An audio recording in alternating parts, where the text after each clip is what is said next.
हराम जाती ओके मना कर ले रही ना का मना कोली कहे डाल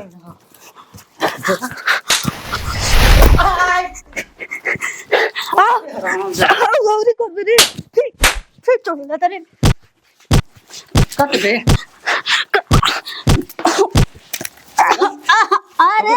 ज्यादा रे नो बात करके दे ना तो माई देले रहलिया तो माई देले रहलिया कहे हराम क्या है ना कहे मारो तो रे बता हराम क्या हो ना ना तो चल मारो तो रे नु घरवा ढेरे थी बनेले चल तोर बहरिया चल ना तोरा के लतिया दिया नी नु कह दे 12-10 ठो बता रख ले 50 गो रख ले बंदे 50 गो रख ले बोल बंदे बे तोरे जैसन बड़ा तोरे जैसन रे बोल बे मर बे हम क्या मर रहे इसमें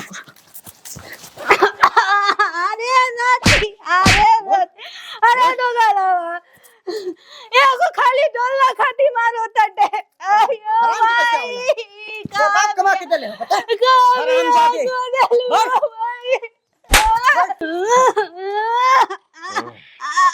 आयो लाला आयो अरे अपने मन से कर पा बोला बोला का रे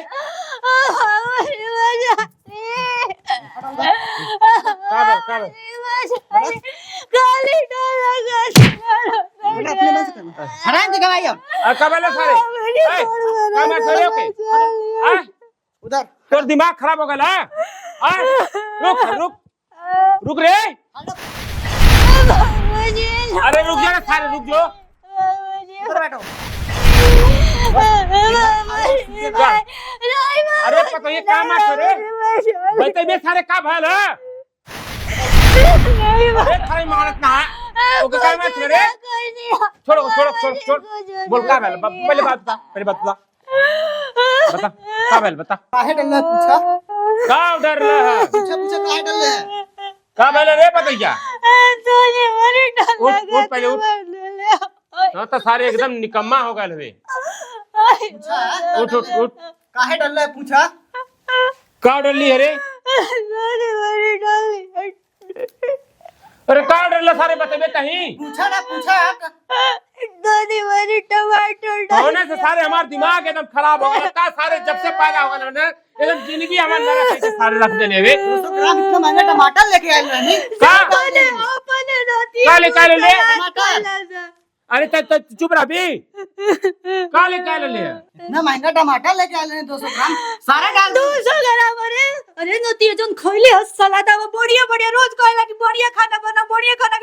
डालम सामान तबे तो बनाई अरे सारी ही बता डाल के बढ़िया बनाई अच्छा चुप रह ताऊ चुप रह तोरो जुबान चूता नियर चलत है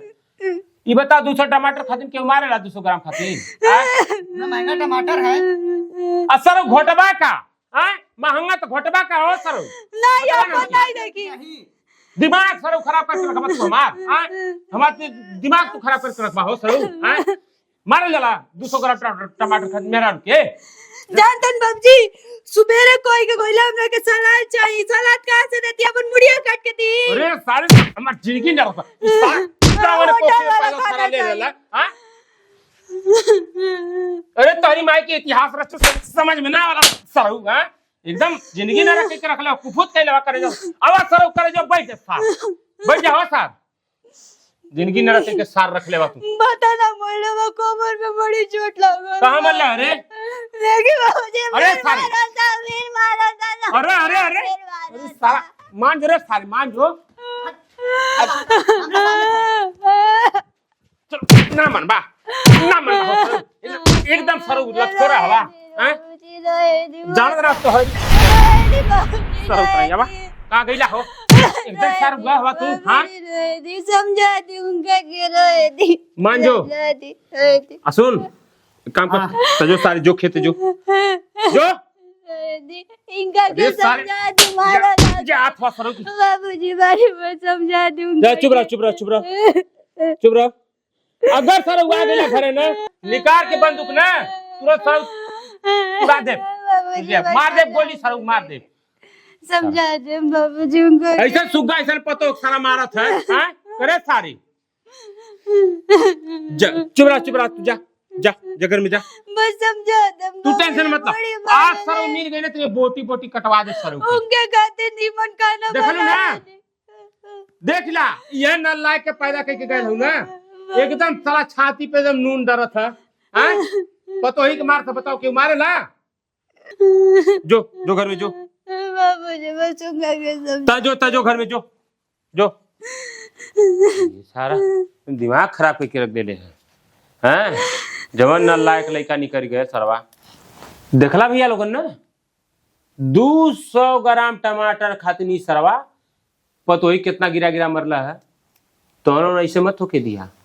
अलर्ट हो जाइया। अगर तोहन का लड़का ऐसे करी ना तो सारे के बनना को भैया लोगन, ठीक है?